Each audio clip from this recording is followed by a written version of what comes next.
Welcome to Sunrise Life, the podcast where we have deep conversations with fellow freelance models.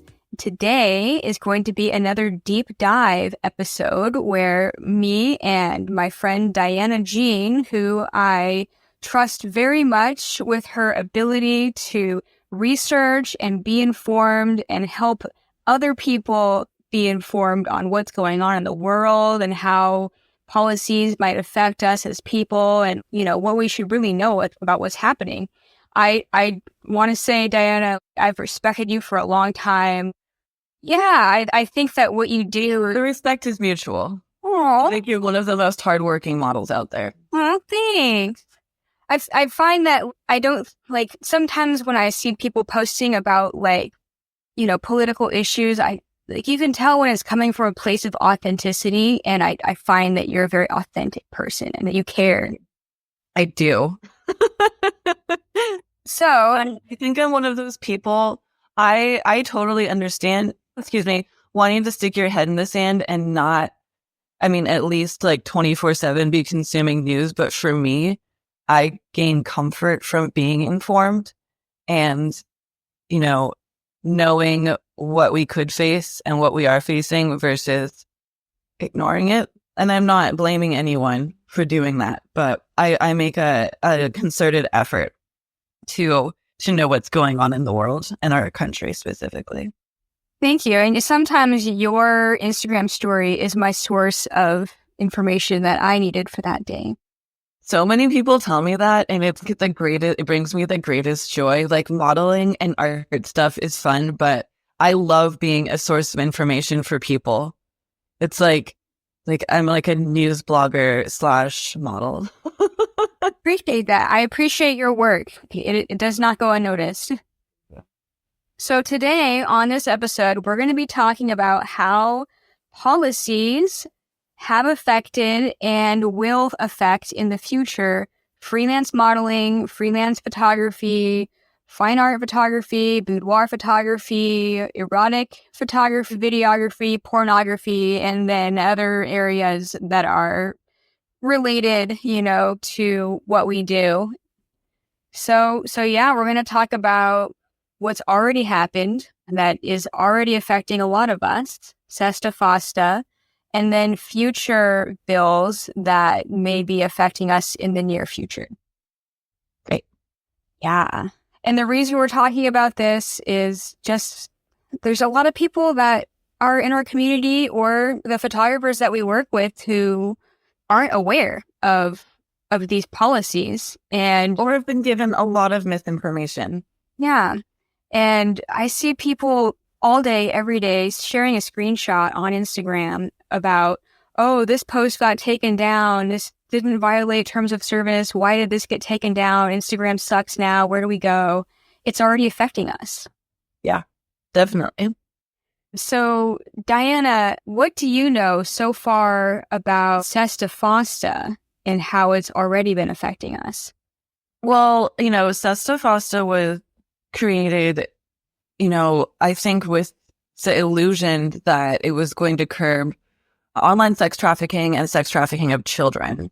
And it's many, many years old at this point. And there's good information that it didn't. And it put sex workers and people who are in vulnerable position in greater danger. And, child pornography is alive and well. Excuse me.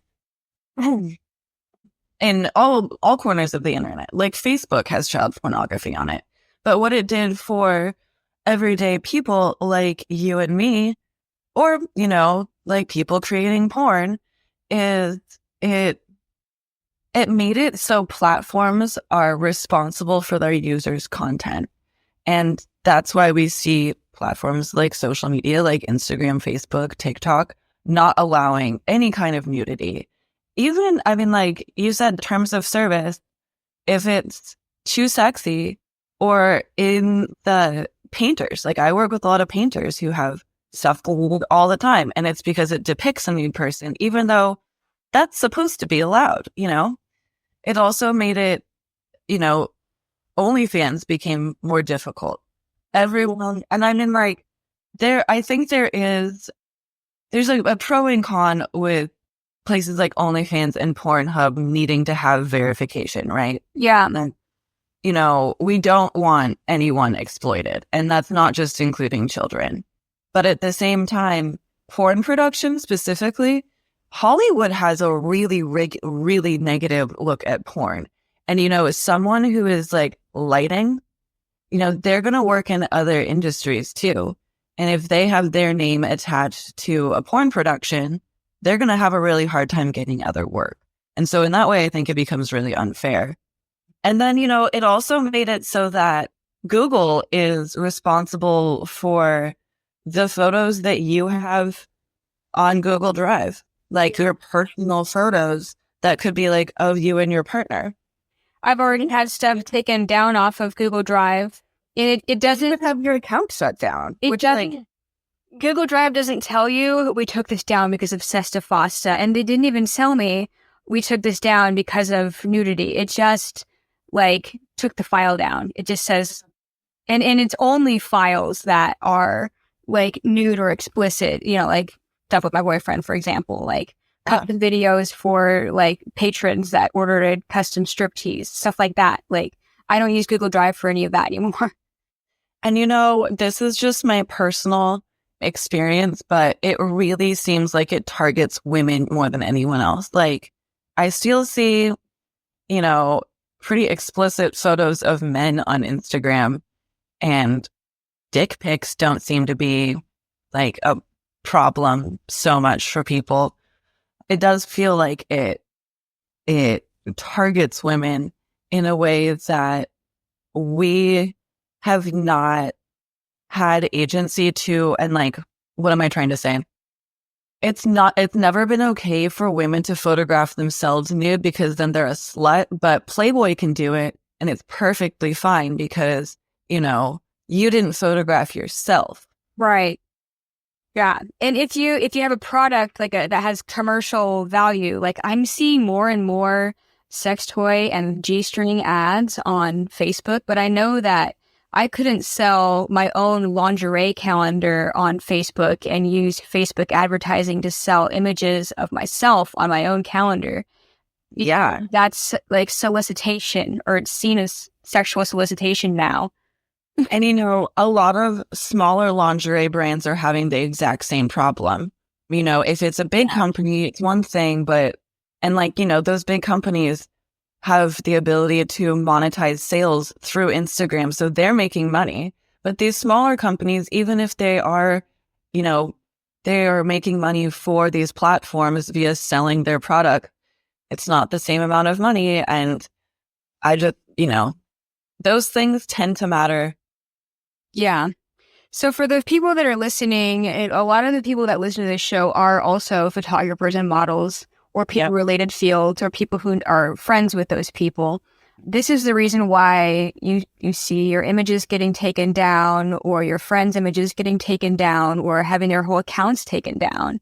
Yeah. And to kind of rewind a little bit for anybody who wasn't aware of what SESTA-FOSTA was when it first happened, I've got a little, copy and paste from Wikipedia that kind of describes it really well. It was on March 21st, 2018, that the FOSTA-SESTA package bill passed the Senate with a vote of 97-2. So an overwhelming majority of people passed for it because it was packaged.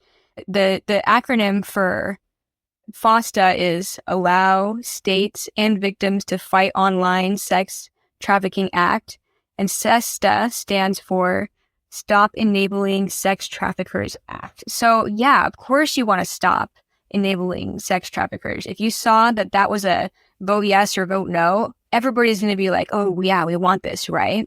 But the reason it's affecting like boudoir and nude photography is because in the fine print of the law itself, it says that any content that is suspicious of sex trafficking could potentially cause the platform that hosts the user that's sharing that content to be completely taken down. So like potentially Instagram as a whole could be completely taken down if imagery was being shared on their platform that was suspicious of. And that is so vague. Like, what is suspicious of sex trafficking, right? Like a lingerie photo where the model's like pulling on her bra, that could fall under the category of it being suspected to be sex trafficking.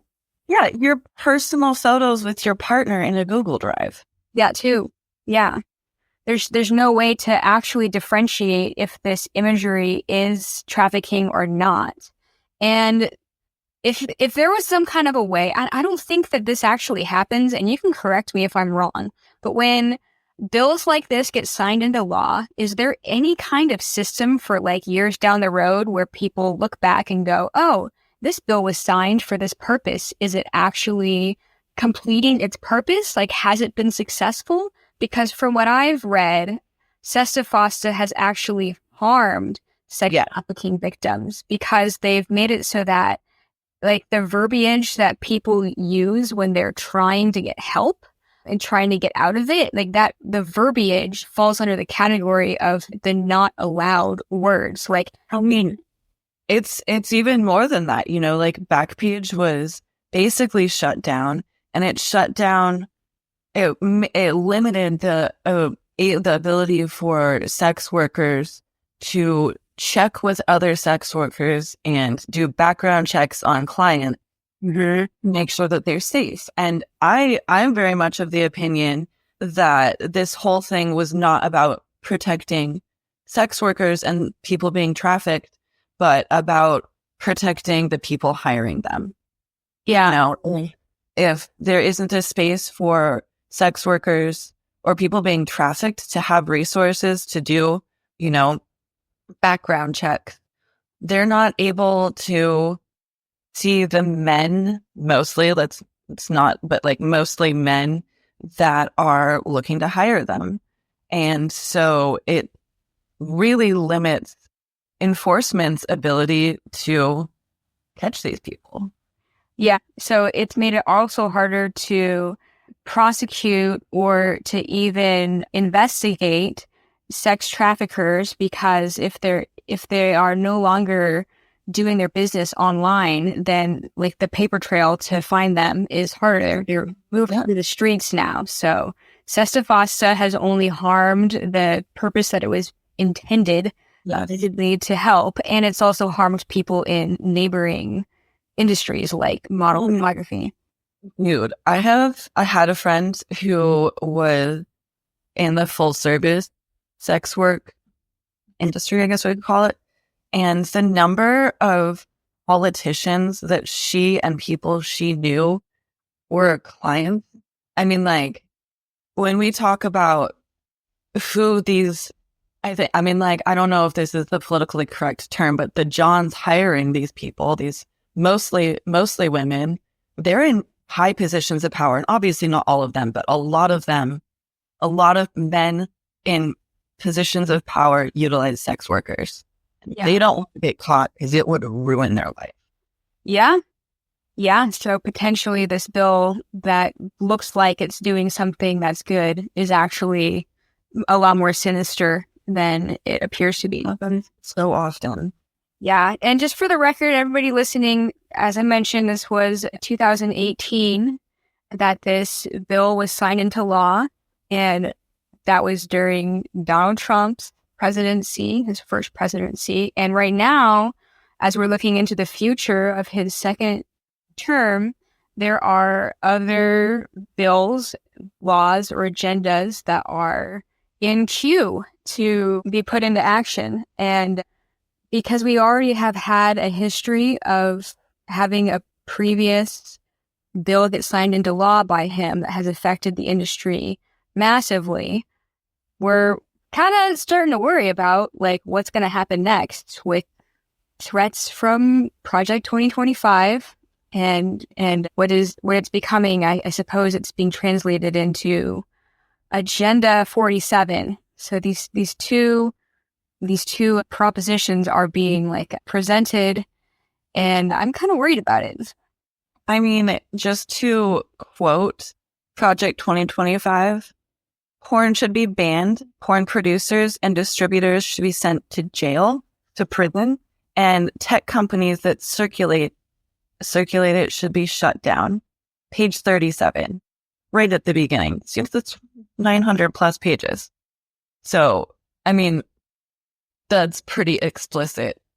Yeah, that's pretty extreme in my opinion. But I know that there's a lot of people out there that are anti-porn, and there's even a lot of photographers that hire art models that are like, oh, well, that's porn, and what we're doing is art. Like, what we're doing isn't going to be affected. Like, somebody literally told me that the other day.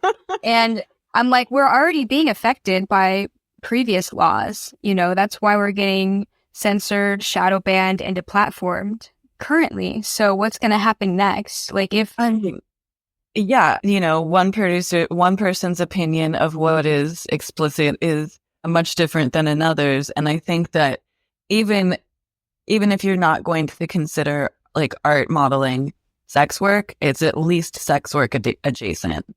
Yeah. And unfortunately, when parts of a law have vagueness in them and it's not super specific, like if you go to YouTube's terms of service, it's so specific. It's like no bare buttocks, you know, you can wear a shirt, but it can't be see-through. It's extremely specific. If you really get into YouTube's terms of service, they're like, if you show a close-up of a butt with clothes on for more than 6 seconds, then that's considered, you know, against their terms of service. So you know when you're breaking their rules and when you're not. But if it's vague, it's up to the judge at court. Like, oh, well, this was too much, but that wasn't. And it can be picky and choosy, like Instagram kind of is now, with who they allow to share censored and implied nudes and who else cannot share those same photos that are. Well, and like we were saying, I mean, like, it mostly bots and algorithm that is deciding which is which. And the people who are smart enough to get around it do. You know, the people who like their money is about sex trafficking, they're going to figure out how to get around it because like they're making a shitload of money doing it. Yeah. I don't mean individual people. I mean like sex traffickers. Yeah. Right. They're going to find a way to get around it. I mean, like, I read this a few years ago, so I don't know if it's still true, but that Facebook had the largest collection of child pornography. Oh my God. But on the other side, people are trying to point the finger at Pornhub, where I don't know if you've logged into Pornhub at all lately. I have a Pornhub account. I use it to share teaser clips. I mean, of, you know, stuff that I share on my Patreon and OnlyFans to drive traffic from there to one of the subscription sites. So now if you have a pre-existing account and you log in, you have to, especially if you're a creator, there's an even stricter uploading process, and you have to get verified. You have to do a face scan and upload your ID. And if you have any other people in your content, you have to upload consent and verification documents. Yeah. Other people. I mean, so that's what I was saying. It's my understanding that anyone on the porn production, whether you're a director or you're lighting or you're doing makeup, all of those people have to have a profile and give consent. Mm-hmm. So, I mean, like, and even before FOSTA SESTA, Pornhub was strict. I don't think that, I mean, like, it would surprise me if there was a lot of child pornography on there. And if it was, I'm certain it was policed far better than Facebook. You know what I mean? Yeah. Oh, yeah. Facebook, people get away with stuff really easily on social media. And I've had people come into my DMs saying that, like, one of those hot girl shout out accounts that I had been tagged by, like, because they reshared my content, they said they followed that account and they saw that account was like going live and sharing, like, co-live streaming with some like bad underage stuff happening on their live stream. But so I was like, damn, I'm never going to tag that hot girl reshare account again, because they're building their following through like horrible practice using. Yeah. So, but that, I mean, you can get away with it because there's no age consent verification, like on social media. Like, so. Yeah. I mean, as simple as you're not supposed to be on Instagram if you're under 13, that's not even enforced. Yeah, right. You don't have to actually upload ID or anything. So there are, like I was mentioning earlier, there are people out there that think that, okay, like Project 2025 is like, it's been written, but people who are, supporters of the Republican Party may not believe that it's actually has any kind of a merit or has any kind of a force. And I know that you've spent a lot of time researching just before this. There's so much to say. Episode. So what is the reality of what Project 2025 is, and how realistic is it that some of these policies are actually going to be enforced? So, I mean, I think it's important to start with some background information on the Heritage Project, right? The Heritage Foundation. And even talking to someone like my dad, who's a liberal, man in his 70s, he doesn't think that the Heritage Project has any weight because it has been around for a really long time. And so, and like they have a project proposal, I think every presidency. So it's not like this is particularly new, but Project 2025, well, I'm getting ahead of myself. The Heritage Foundation has been becoming more and more and more powerful.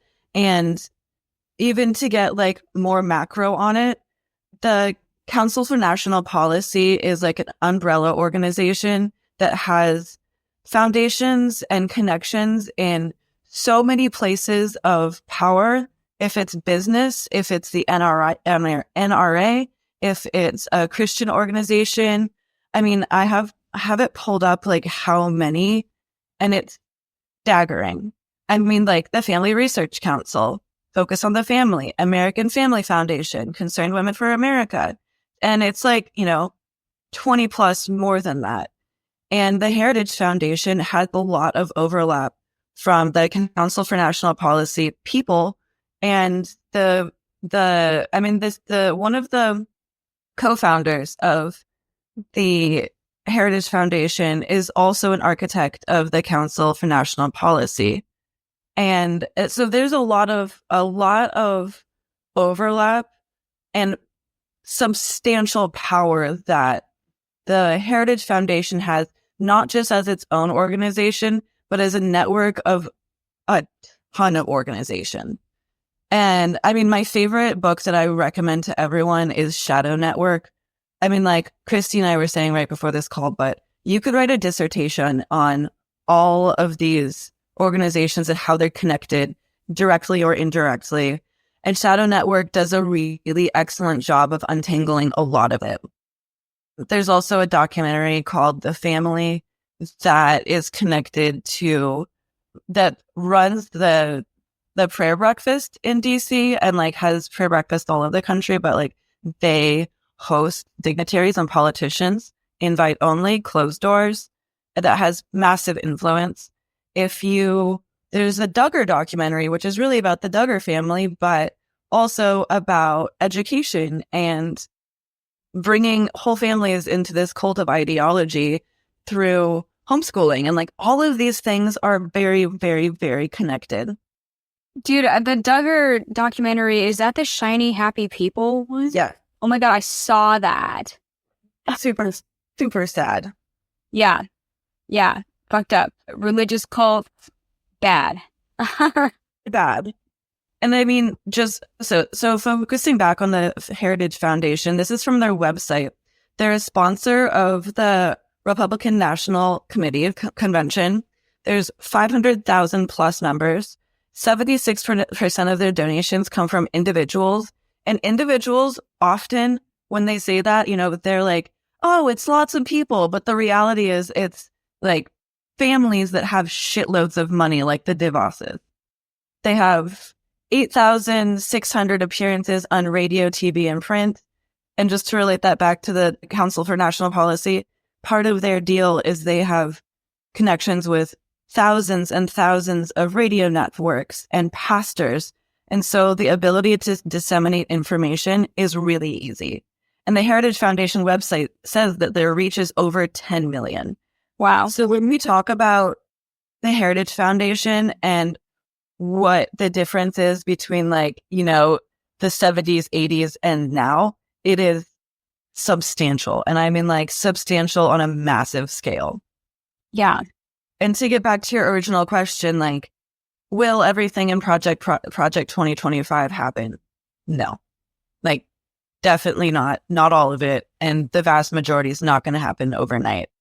We've seen Trump pushing immigration and abortion. And I think that those two things are likely to happen very quickly and not overnight. Like, when Trump says like mass deportation day one, like that's bullshit. Like he can't do that. Yeah, it's going to take time and yeah.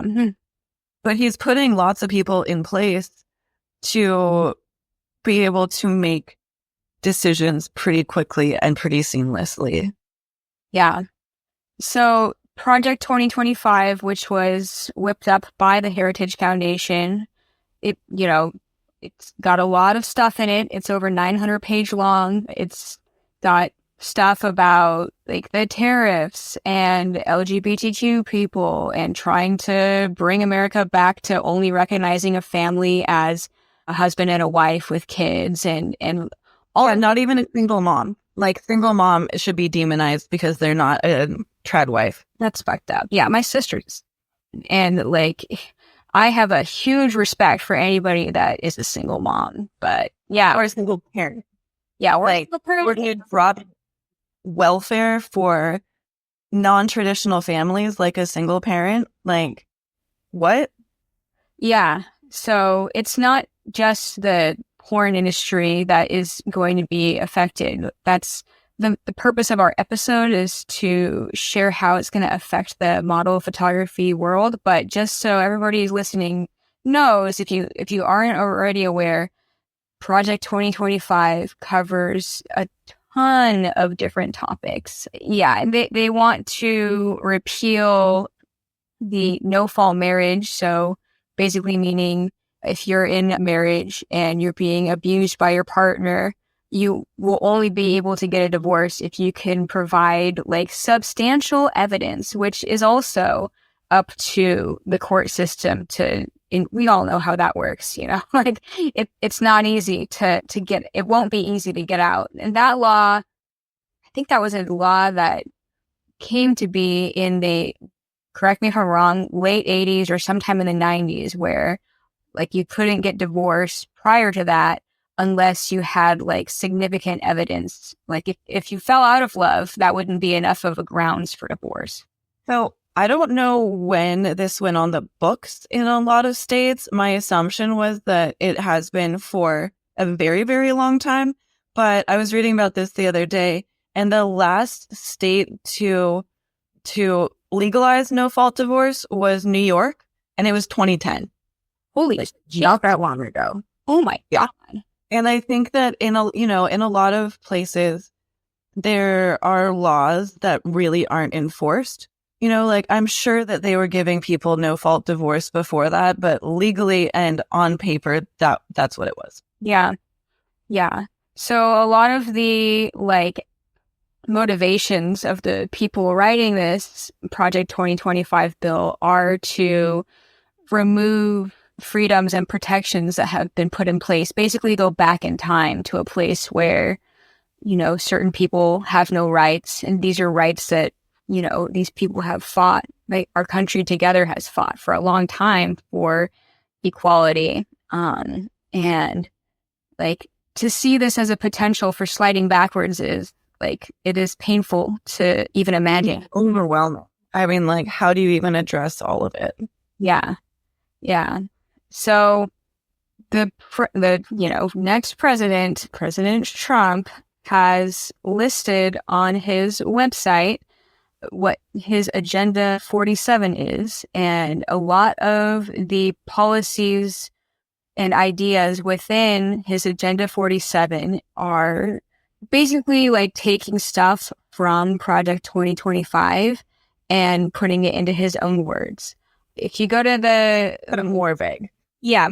super vague. The document that I could find for Agenda 47 is about 16 pages long. So it's basically just bullet points that say really vague statements like for example, bringing America's family values back. Like, what could that encompass? Like, what are the actual specific laws? Because the Project 2025, which, even though Trump had denied having any involvement in it, like he's referenced in it, like I think over 300 times, and has already worked with many of the people that contributed to writing it. So, yeah.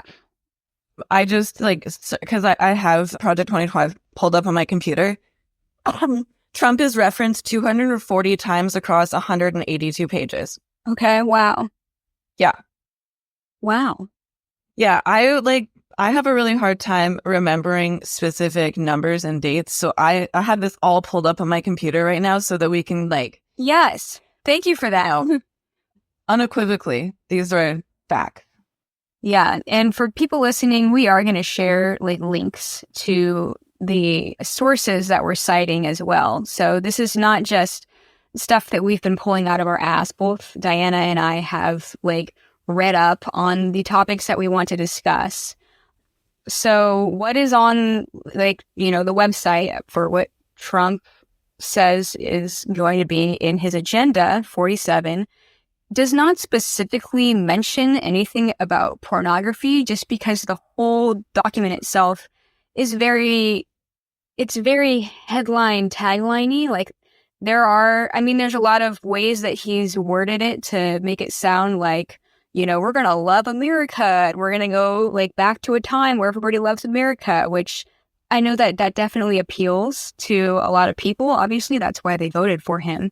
But there's the sinister part, just like how SESTA-FOSTA had the intentionality appear to be, helping people that are victims of sex trafficking.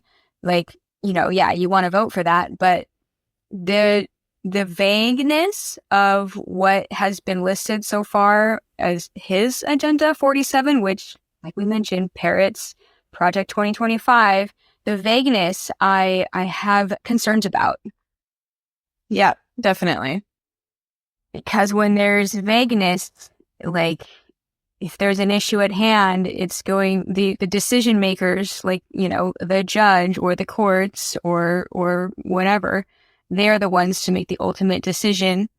And there's something in history that I like to reference when a photographer is talking about, oh, well, that's pornographic and this is not, and what you're doing is art. I'm like, okay, but if one of us, freelance models, were to be scrutinized in a court about whether or not we are, doing sexual solicitation or creating art, it's subjective, so subjective. And back in the 60s, there was a famous Supreme Court case where they were determining whether some piece of work was breaking obscenities or the obscenity law or not. And the answer for whether or not it was considered obscene was, I'll know it when I see it. So, yep. So that has kind of rung true in decisions over time, and that was in the 60s. The more and more... Did the woman in the courtroom pull up her skirt and show him her underwear? I was thinking something else. What? And I might be mixing things up, but I thought that was the case. I would love to relearn about hey, fuck you. Is this obscene? Yeah. Yeah. That's pornography, whatever. Yeah. Yeah, right. So I'll know it when I see it.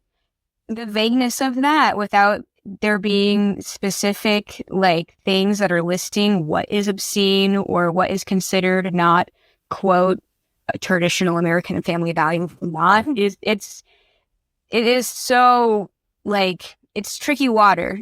Fetish modeling, even if the models are totally clothed, they're creating things that are titillating for a group of people.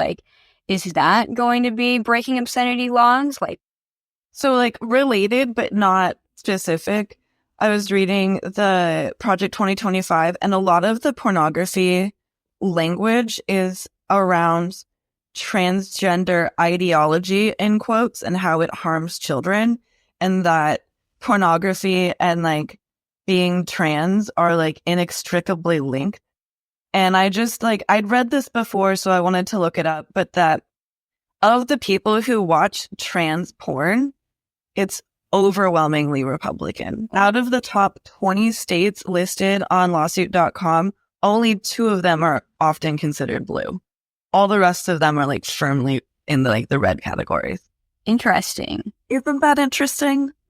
That is interesting. And the way that they're equating like being trans with pornography, like, yeah, if you're trans, you're promoting pornography. And this is why like we're seeing even like drag queens drug out of libraries. yeah, I really have a hard time understanding the why. I think it's got to be rooted. It's not promoting Christian traditional family values. Right. The Christian idea of a family. And I mean, like, Project 2025 and the people that are backing Trump, like the money that goes into Trump's campaigns, are Christian right organizations. And these organizations are lobbying for the family to be considered a man and a woman that are married with kids. Right? Yep. Yeah, I don't even know if you count as a family if you're just married to like man and woman. Without kids? Yeah, I don't know. I assume that's probably true. Yeah. And this, like, I'm having a hard time putting into words how much sorrow I feel for the people who are non-binary or trans or do drag, because like the demonization of them is so extreme. And yeah. It's like compared to the amount of sexual assault that happens, that is perpetrated in the Catholic Church, for example, by pastors and stuff, like repression leads to violence. Yeah. And with the thought or idea of the potential of pornography being banned in the whole country, like when I think of that, it makes me think of like other countries where porn is banned, where the violence against women and the oppression of women as a result has been clear. Queer people and trans people has become so extreme because it becomes part of the culture to, you know, make it okay to harm those people. Like honor killings, like that's... Sorry, continue. I was just going to say honor killings, that's where, you know, if your wife gets raped or whatever, it's okay to kill her because it's seen as, you know, them being impure, and it's okay to kill them as a result. So that happens in Western countries too. It's, you know, I was reading literally yesterday about some person, this is an individual experience, was scared that was going to happen to her, and it was Canada. Oh, wow. Damn. I mean, so, yeah, dude. And this organization that calls themselves the family that runs the National Prayer Breakfast, they've expanded to other countries. And part of this documentary focuses on how it's been really difficult for them to demonize gay marriage, gay rights in the United States. So they took those models to places in Africa and have promoted, and like very successfully, that being queer is unnatural and worthy of death. It's fucked up. Yeah. Watch The Family, guys. It's scary. Damn. Wow.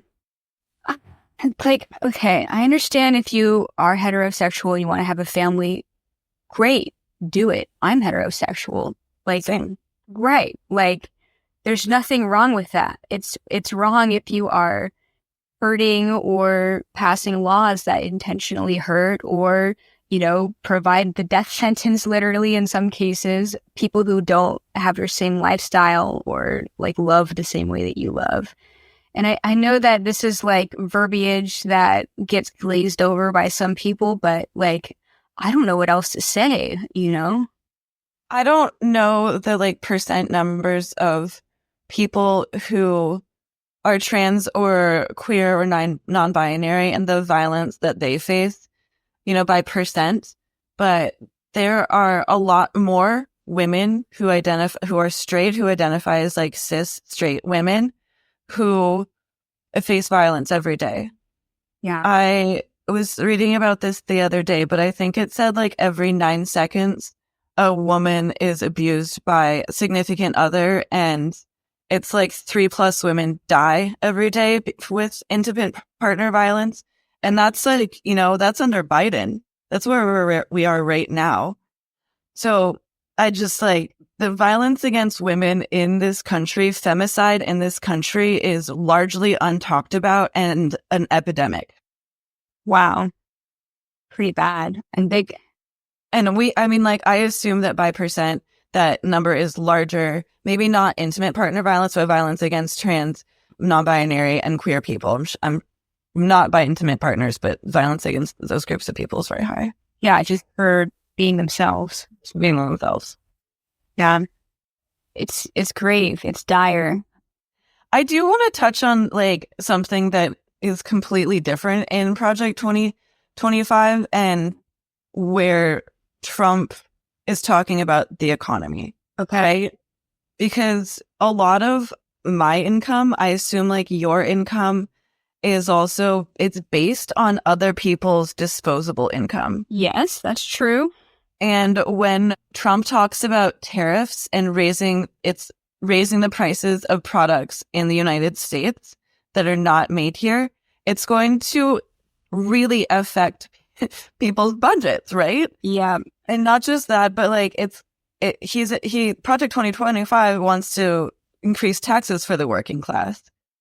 And if you look at the economics that people much more versed in this topic than I am will show you that middle lower class people are going to pay a substantial more amount of money in taxes, which, you know, if you're a photographer, you know, you're going to spend less money on camera gear. I really want to buy a camera before Trump comes into office because these tariffs are going to make the cost of a camera so much more expensive, let alone like the budget that you're going to have to buy a camera because everything else in your life got more expensive. Yeah, like hiring models. Yeah, that's what I mean. Like, that's the secondary thing is like, okay, like you have a camera, you can go and photograph trees or something if you want to, but hiring models, like, are you going to have the budget for that? Because hiring us is not cheap. And I mean, like, shouldn't be, right? Yeah. Like all of us have bills, especially for doing this full time, you know, the taxes is going to be more. And yeah. Our taxes are expensive. We're self-employed. Yeah. We have to pay all of our employment taxes, not just like, you know, we don't have an employer that pays the 7.5% for us. We have to do the full 15%, which. Dude, and California is so expensive. Yeah. I moved here a few years ago and like, I think I literally cried when I realized how much more money I owed than I earned. Yeah. I lived in San Diego for a couple years and everything, especially anything related to my vehicle was a lot more expensive. And I just want to say this. Taxes are good. We want taxes. We want our taxes to go to the right things. We don't want them to go fund wars, but like taxes are not the problem. Right. Yeah, it's how people are taxed and what demographic of people are taxed. And 100%. And where our tax dollars go. Yeah, where our tax dollars are going and how we're able to like function as people with how much we have left over. And the other thing that, you know, I think hasn't been talked about largely on the right is that, or on the left, AOC posted the other day questions to people specifically who voted for her and also voted for Trump. And I don't think that lots of people realize the danger of Trump stacking the courts and the Supreme Court with right-wing Christian, I don't want to say crazy people, but like extremists. Like, yeah, extremists, dangerous people. and how that's going to have a lasting effect way past his presidency. Yeah. Having the different factions of like our government, you know, the judiciary and the Senate and all of that, like be a majority of Republicans and then have a lot of those seats be seated with people who are on the more extreme side. It is scary. I saw a video that somebody had posted and they were from Poland, and they said that in the recent past, Poland had a Republican majority similar to what we have now, and that it massively affected the people of the country in a negative way, especially relating to abortion rights. But after, I think it was an 8-year stretch, correct me if I'm wrong, it might have been a 6-year stretch. I don't recall exactly how Poland's politics work, but they bounced back, and they no longer have a Republican majority in all the parts of their government anymore. And so they have been able to reverse a bit of the extreme laws that had been put into place by the previous Republican majority. Yeah, you know, I don't remember the numbers specifically either, but I think in America have a really huge problem with single issue voting, whether it's based on the economy or based on, I mean, I know a lot of people who didn't vote because Harris supported Israel and genocide in Palestine. But so many people, women, but people across all genders are for reasonable abortion, right?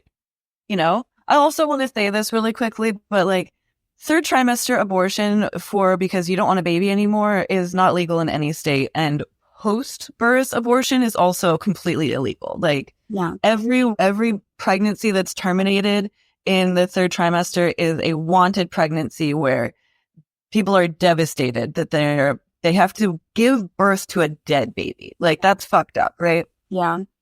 But that, I think I read the other day, and don't quote me on this because I don't know that it's completely accurate, but that 67% of Americans are for reasonable abortion rights.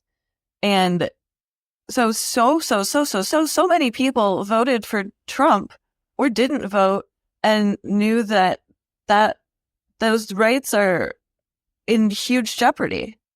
Yeah. You know, and I'm not saying that, again, like you should vote only based on abortion rights, because there are a lot of people on the right who vote specifically on abortion rights, but all of these things need to be taken into account when we are voting harm reduction.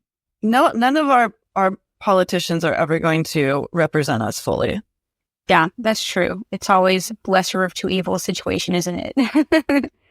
Yeah, I mean, like I really like to look at it as harm reduction, because framing it as lesser of two evils puts it into like both camps are evil. Right. And I don't think that either Democrats or Republicans work in the best interests of everyone all the time. But I do think that social and environmental rights have much greater protections under Democrats.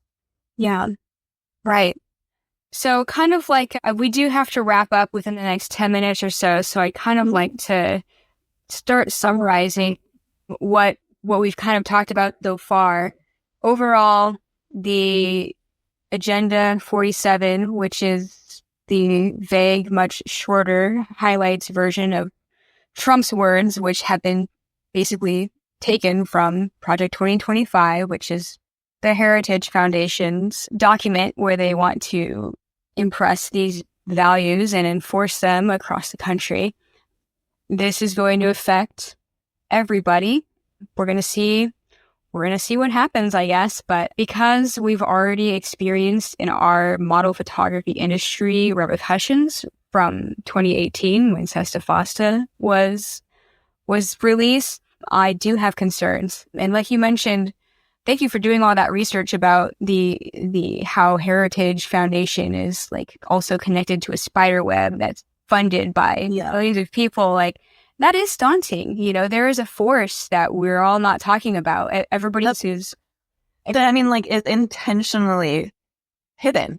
It's intentionally hidden, and so many people are just focused on the president themselves that the systems that are in place that make the laws and the people who are lobbying for the laws and presenting documents like Project 2025, like these are all things that we should be aware of. And with social media, you would think that we would be better at being made aware, but algorithmically, and this is another thing that I wanted to bring up before we go.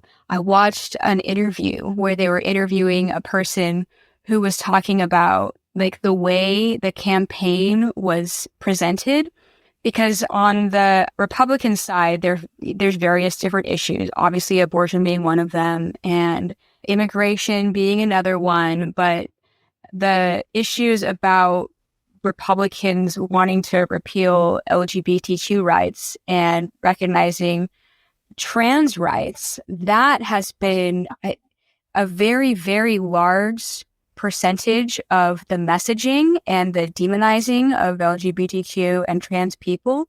And because that is, I guess, viral and spread like wildfire, because it ends up like on the top of your algorithm, like people who are worried about that are looking at it, right? So I think it's just the campaigning today is like, what's going to go viral? Like what's going to piss the most off? And it's not as much like, what are the important issues that are going to affect all of us? Like trans rights and LGBTQ rights are extremely important, but trans people also represent less than 1% of our population. So for that to be such a huge focus on his campaigns kind of raises some questions for me. You know, look at this thing over here, but not over here. That's what it all is. Somebody exposed that to me, like, you know, a magician, like once you learn their trick, you're like, oh, but I was looking at what he was doing in his left hand and not realizing what he was doing in his right hand. Yeah, I really deeply encourage everyone to, if you see something on social media that you're like, about that, go Google it, you know, and reading an article on Google is not going to be the same as watching a documentary or reading a book. And a lot of us don't have a lot of time to do either of those things. And I understand and respect that. But if you have time, I highly recommend Shadow Network by Ann Nelson. I'm not like, will tell everyone like in any conversation that is the most informative book or piece of media that I've ever consumed. And you know, if you want to watch a documentary, The Family on Netflix is really good. And like you said, Shiny Happy People is not really about politics, but illustrates what, like the subversiveness of how we get this kind of information. Yeah. Yeah. I think that those are really good recommendations. We could move into our, what can we do? Like what actions can people listening to this do if they care about, you know, our freedoms that we currently have that are at risk? Yeah. Educate yourself, dig deeper, share information you find with your friends, family, social media, like whatever kind of network you have. Yeah. Knowledge is power. Yeah. There's not like a simple, like, here, click on this button and this is going to help, you know, turn this around. Like what you have to do is the work to learn and to research, read a book. For me, I'm really into audiobooks, so I'm going to look that book up and see if they have an audio version. So I drive. Oh, good. Yeah. That's my idea. I couldn't find my copies, so I downloaded the Kindle version to be able to like cite things. Yeah. Great. You know, like I do admittedly get a lot of my information from TikTok, but I always try to look up that issue and like find, you know, is this true or not? Because there's a lot of misinformation out there. Definitely. And on that note, one of my really good family members yesterday sent me a link to like a quiz to find out how susceptible to misinformation you are. So maybe I'll include that link in the show notes too, because send me that. I want to know. Yeah. How susceptible I am. Yeah. But you know, we all are. And I will say that I've posted things on Instagram where someone will be like, yo, I don't know if that's true. Thank you. Respect that. None of us know everything. And when we say knowledge is power, like you got to be able to like shift your understanding and admit when you're wrong. Yeah. And I also think on that note, like trying to understand why other people believe certain things to a certain degree is important, because the only way that we can come together as like a functioning, like happy, everybody together society is by at least trying. Because yeah, I think I have some like moderately unpopular opinions, but like you should not be like cutting people out of your life who voted for Trump.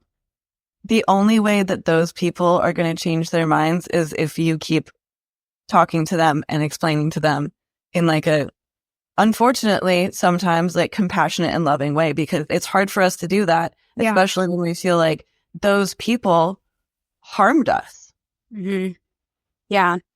Yeah. We've already been experiencing repercussions of like his previous term. It's affected the model photography community, especially the fine art community, immensely. You see people complaining about it every day, but I do think there's a disconnect where people don't recognize that this is a result of that SESTA-FOSTA law that was signed in 2018. So just so you guys know, we're talking about this now. These future propositions, they're on the table, and they might make it a lot harder to do your even boudoir photography in the future.